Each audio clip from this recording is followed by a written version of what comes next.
하나님 감사합니다. 우리로 하나님을 찬양하게 하시고 주의 이름을 높이며 의지하게 하심에 감사드립니다. 우리가 하나님의 이름을 높이고 그 영광을 찬송할 때 알고 경험하고 믿음으로 고백할 때도 있지만 대부분 따라 부르는 정도이거나 정확한 의미를 알지 못한 채 찬송할 때도 많았음을 고백합니다. 그저 오랫동안 불러왔고 들어왔기에 또 익숙한 곡조이고 마음의 평안을 주기에 그렇게 부르기도 했습니다.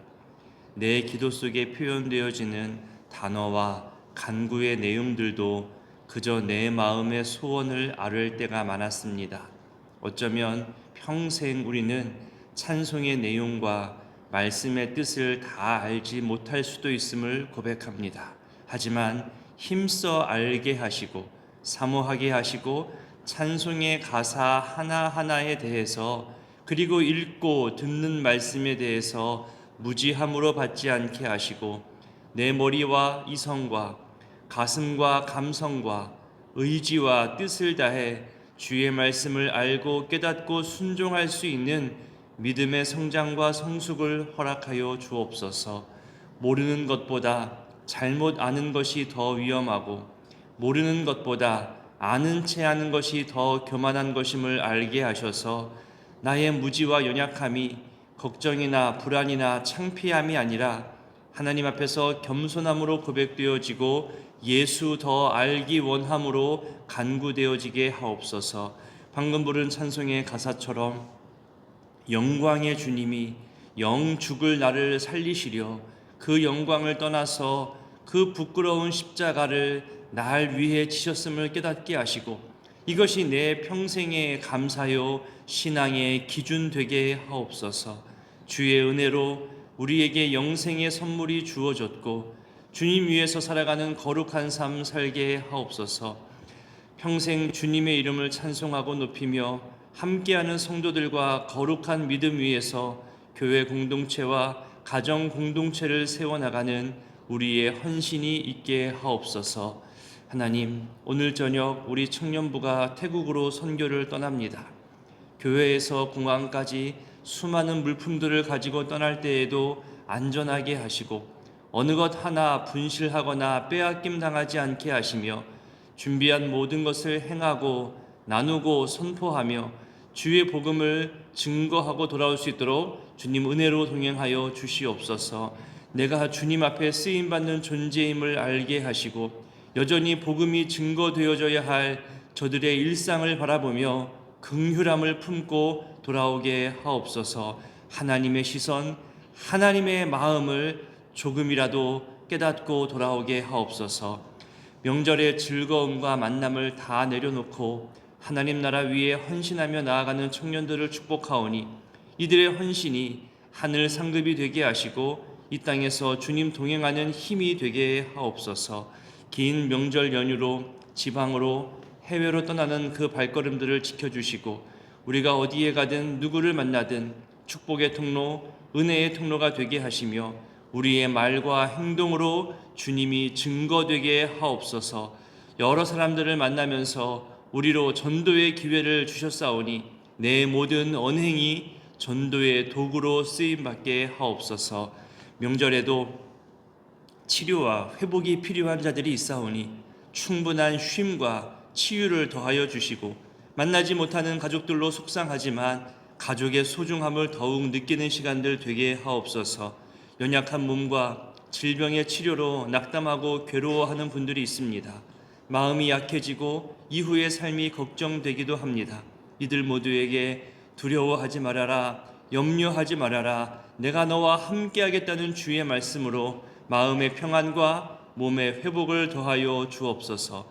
오늘 또 내일 주일을 준비하는 여러 손길들과 수고에도 늘 감사와 감동이 더해지게 하시며 그들의 삶을 평안 가운데 붙들어 주옵소서. 이 새벽에 주님께 드리는 감사와 다짐의 예물들, 일천번제의 예물들 기뻐 받아주시고 특별히 선교를 떠나며 주님께 간구하는 모든 소원들을 하나님 들으시고 응답하여 주시옵소서. 이제 말씀 앞으로 나아갑니다. 주님 함께하여 주시고 말씀하여 주시기를 소원하오며 예수님의 이름으로 기도드립니다.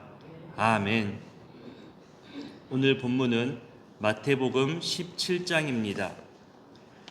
17장 초반은 예수님의 변형 사건에 대해서 이야기합니다. 변화산 사건이라고도 하지요. 예수님의 생애에서 5대 사건이라고 불리어지는 내용이 있습니다. 5가지 중요한 사건인데 첫 번째가 성육신, 두 번째가 십자가 고난과 죽음, 그리고 세 번째 부활, 또 네 번째 승천. 이것은 많이 들어보셨을 겁니다. 그리고 거기에 다섯 번째 이 변화산 변형 사건까지 포함해서 5대 사건이라고 불려질 만큼 중요한 사건입니다. 오늘 그 변화산 사건에 대해서 좀 주로 살펴보도록 하겠습니다.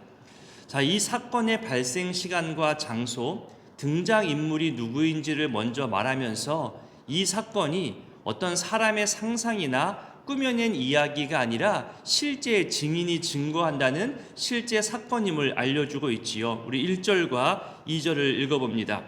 엿새 후에 예수께서 베드로와 야고보와 그 형제 요한을 데리시고 따로 높은 산에 올라가셨더니 그들 앞에서 변형되사 휘어졌더라. 먼저 세 제자 베드로, 야고보, 요한만 데리고 감을 알려주고 있지요. 특별히 아끼는 제자라는 그런 평가도 있고 이후로도 이 세 명만 따로 데리고 가는 모습들이 더 나오게 됩니다. 여기에 대한 여러 해석과 평가 중에 이런 흥미로운 평가가 있습니다. 구약 율법에 의하면 증인으로서의 효력을 발휘하기 위해서는 최소 2-3명이 필요하다는 율법이 있었습니다. 그 최소한의 숫자를 맞추기 위해 세 사람을 따로 불러서 갔다는 그런 해석이 있습니다. 모세가 시내산에 올라갈 때에도 세 사람과 같이 올라갔거든요. 그런 전례의 모습으로 해석하기도 합니다. 이 세 사람이 늘 증인의 숫자를 충족시킨다는 거죠. 사람의 지식과 경험으로 이해할 수 없는 이 변화산 사건의 내용이 허구가 아니라 증인이 있다는 것을 알려주기도 하는 숫자이기도 합니다. 공통된 진술 2-3개 없이 한 사람의 소식, 어떤 하나의 소식만을 듣고 이해하고 진리처럼 따르는 것은 때론 위험함이 있습니다. 특히 요즘처럼 교묘한 말로 진실과 거짓을 섞어서 선동하는 거짓 뉴스들과 또 여러 가지 자기 생각으로 이럴 거야 저럴 거야 이런 게 맞아 라고 함부로 말하는 내용들이 증인과 사실 팩트 없이 우리가 따르다 보면 우리도 흔들릴 때가 있게 되겠죠. 늘 확인이 필요하고 증인들이 필요한 그런 시대입니다. 2절에서는 우리 주님이 어떤 모습으로 변형되었는지도 알려주고 있습니다. 얼굴이 해같이 빛나며 옷이 빛과 같이 휘어졌다는 이런 표현은 예수님의 신적 영광을 나타내는 겁니다. 심지어 어떤 해석가들은 예수님이 성육신하기 전에 그런 모습이라고까지 이야기합니다. 그리고 부활 사건 이후에 있을 감격스러운 모습을 이미 미리 보여주는 사건이라고도 해석합니다. 이렇게 변형된 것도 신비스러운 사건인데 거기에 더해 구약의 인물이 등장하죠. 우리 3절을 읽어보겠습니다. 그때에 모세와 엘리야가 예수와 더불어 말하는 것이 그들에게 보이거늘. 그러니까 모세와 엘리야는 구약에서 대표성이 있는 인물입니다. 그러니까 모세는 구약의 율법을 대표하는 인물인 거고 엘리야는 예언을 대표하는 인물인 거죠. 그러니까 우리가 들어왔던 말처럼 율법의 완성이고 예언의 성취라는 점에서 의미가 있는 두 사람이 나타난 겁니다. 마태복음에는 나오지 않지만 같은 내용을 가지고 있는 다른 복음서에서는 모세와 엘리야가 예수님과 어떤 대화를 했는지까지 말해주고 있거든요. 그 내용이 바로 예수님의 고난과 죽음에 관련된 내용이었습니다. 인간의 표현으로 무엇인가 말하기 어려운 이런 영광과 신비스러운 모습 속에서 고난, 그리고 죽음, 부활과 관련된 이런 상황이 베드로로서는 이해하기 어려울 거예요. 그래서 인간의 한계를 보여주는 그런 말을 합니다. 4절을 읽어보겠습니다. 베드로가 예수께 여쭈어 이르되 주여 우리가 여기 있는 것이 좋사오니 주께서 원하시면 내가 여기에 초막셋을 짓되 하나는 주님을 위하여 하나는 모세를 위하여 하나는 엘리야를 위하여 하리이다. 그러니까 주님은 이제 곧 고난의 길, 십자가 죽음의 길을 가려고 하는데 제자들의 대표라 할 수 있는 베드로가 현실 안주를 이야기합니다. 여기가 좋다는 거예요. 여기가 만족스럽다는 거죠. 이런 신비스럽고 영광스러운 천국의 모습을 여기서 누리고 싶다는 겁니다. 인간의 얕은 생각이고 욕심의 모습인 겁니다.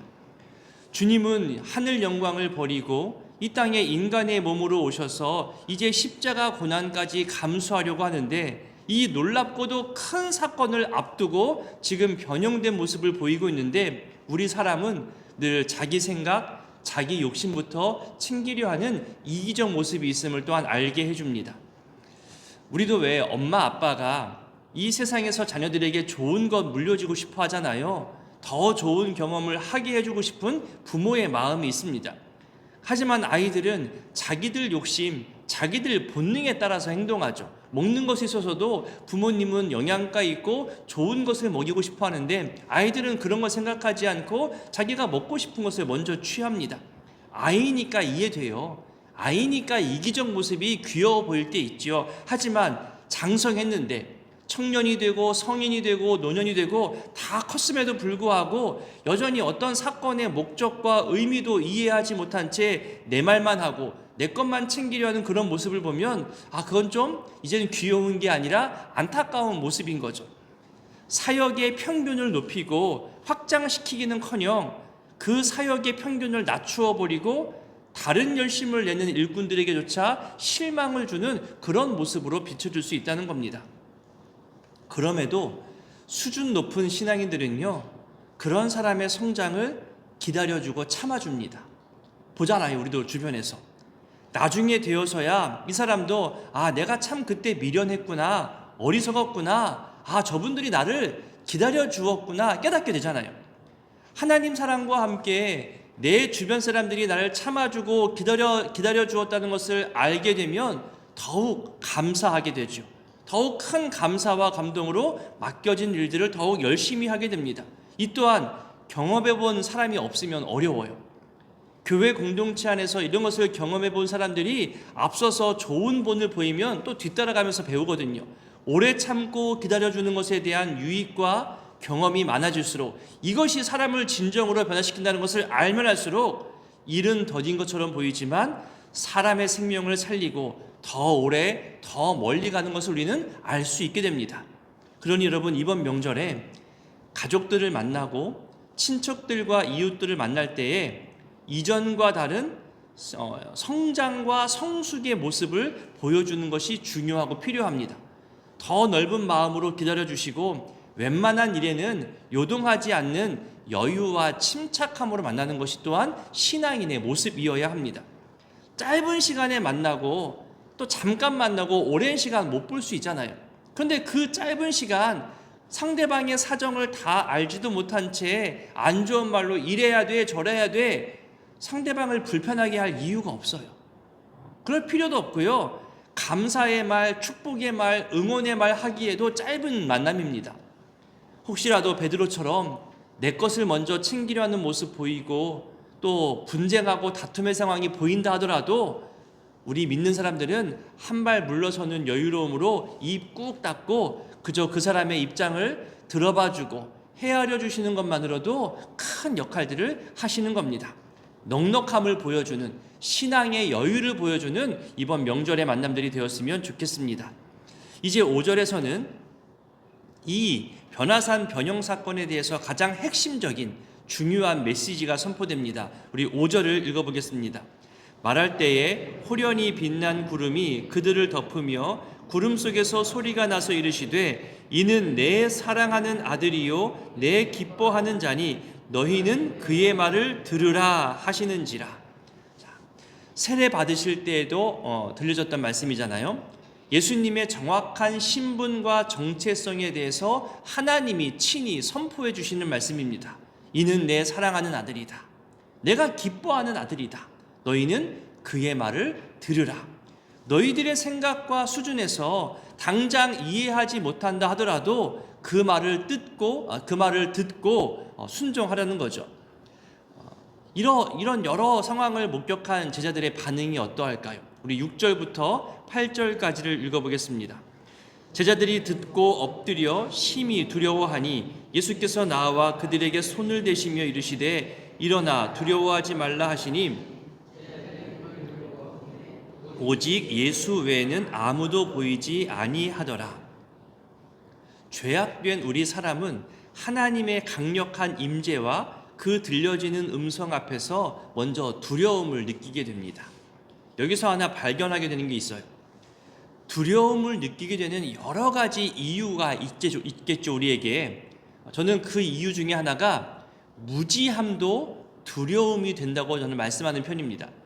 앞서 베드로가 예수님의 변형과 곧 있을 죽음과 고난에 대해서 전혀 알지 못한 채 그저 영광과 신비로 여기며 여기가 좋사오니라고 인간의 한계와 영적 무지함을 보여주었죠. 이 무지함이 어떤 사건에 대해서는 두려움을 갖게 하는 요인이 됩니다.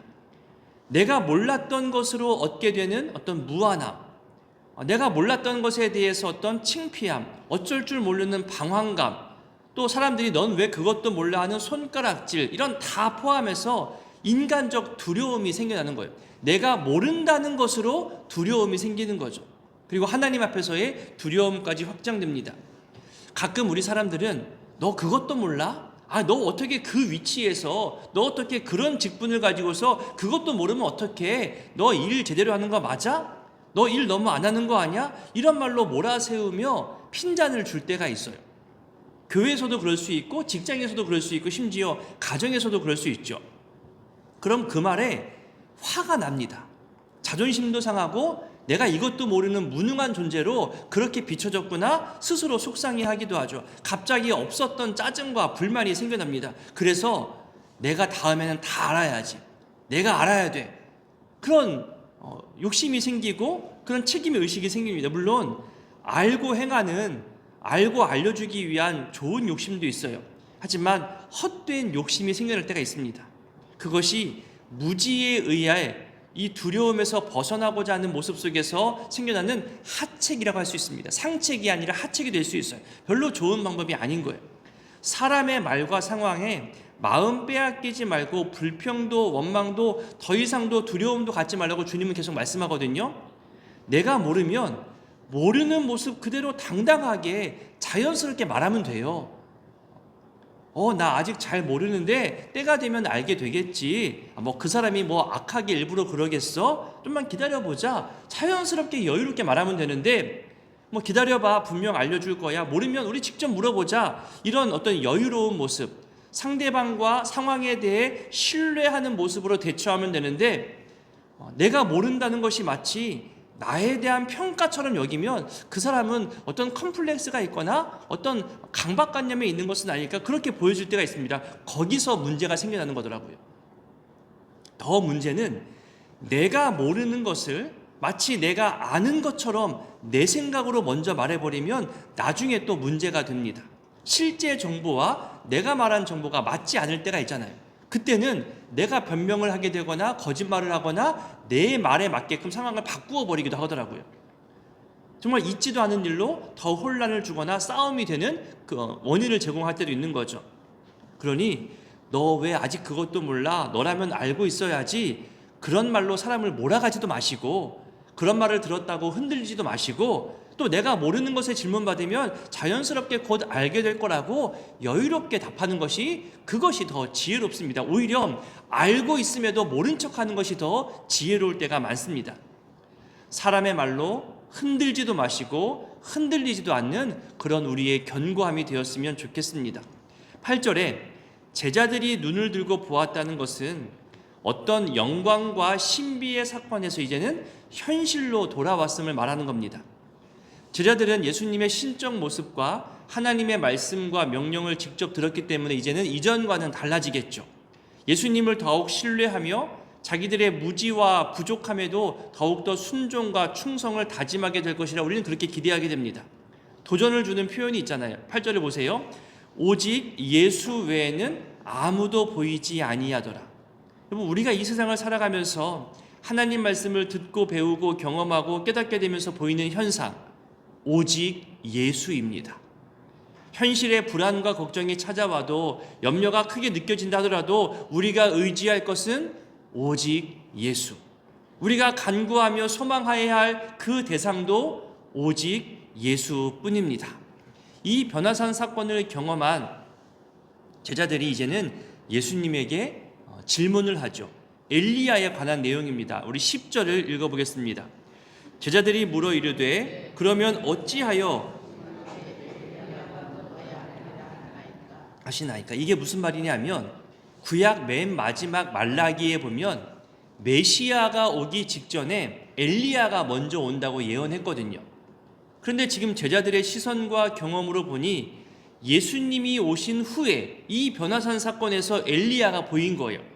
다시 말해서 엘리야가 예언대로 먼저 온 것이 아니라 예수님이 오신 다음에 이 변화산 사건에서 엘리야가 뒤늦게 온 것으로 그렇게 이해한 거죠. 그래서 지금 제자들이 혼란스러워하는 거예요.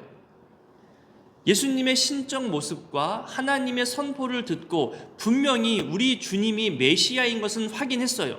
그런데 구약 예언의 말씀과 맞지 않으니 지금 혼란스러워하는 겁니다. 더군다나 엘리야가 먼저 오면 정의와 공의가 회복되어지고 참 예배가 회복되어질 것이라 그렇게 예언했는데 어떻게 회복되어진 환경 속에서 지금 예수님이 고난과 죽음을 당하게 되는 것인가 이해하기가 더욱더 어려워집니다. 여기에 대해서 주님 말씀하십니다. 12절과 13절을 읽습니다. 내가 너희에게 말하노니 엘리야가 이미 왔으되 사람들이 알지 못하고 임의로 대우하였도다. 인자도 이와 같이 그들에게 고난을 받으리라 하시니 그제서야 제자들이 예수께서 말씀하신 것이 세례 요한인 줄을 깨달으리니라. 엘리야가 이미 왔어요. 세례 요한이 그 역할을 한 거죠. 그러니까 죄에 대해서 회복해야 함을 말했던 세례 요한입니다. 그러니까 구약에서 말했던 회복이 바로 죄로부터의 회복임을 세례 요한이 알린 거죠. 심지어 헤롯 왕까지 너 그거 죄라고까지 이야기했던 세례 요한이었습니다. 그런데 사람은 자기가 바라고 기다리던 모습이 아니라며 이 엘리야의 능력을 보여준 세례 요한을 거부하고 배척했습니다. 하나님이 보내주실 거야.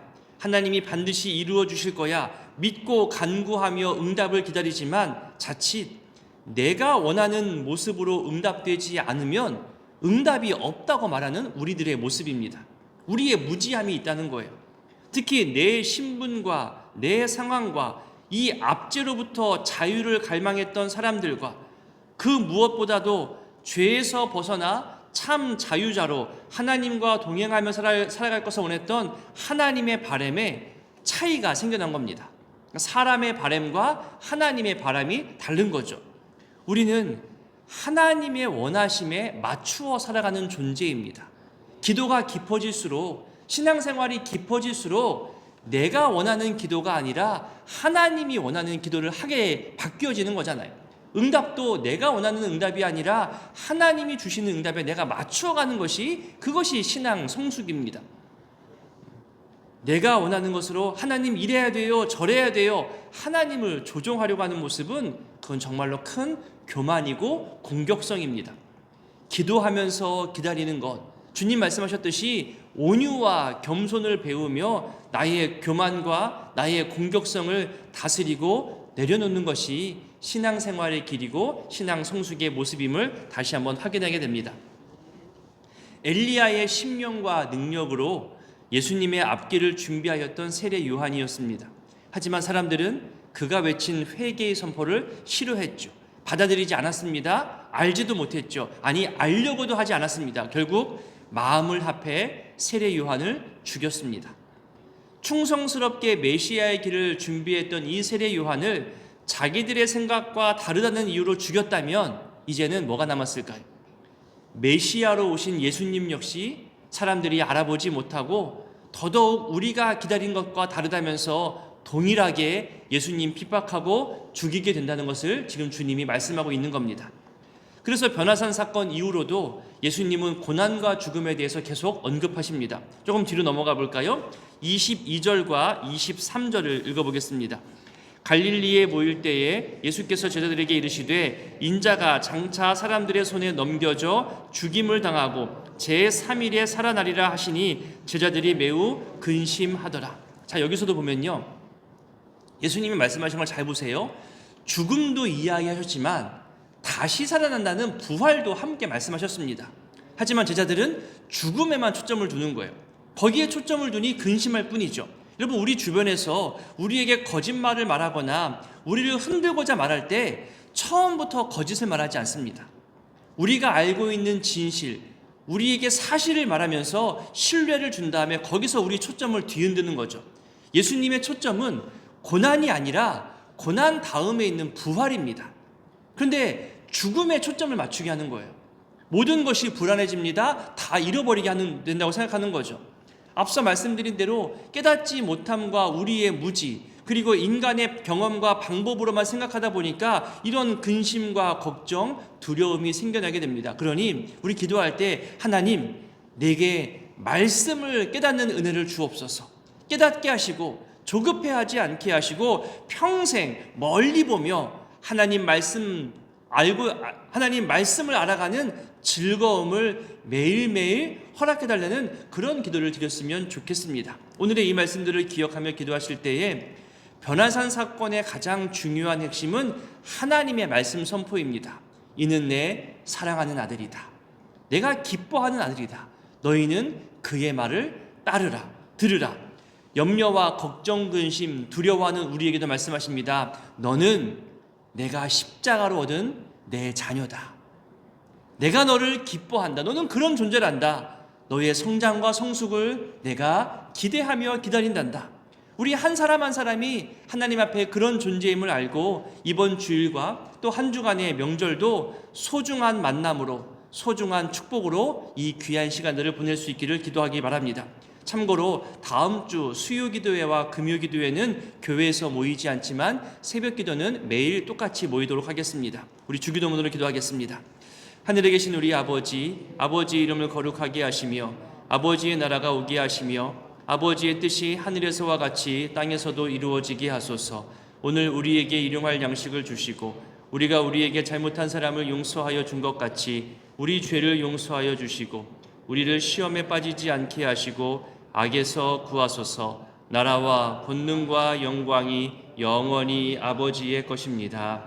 아멘.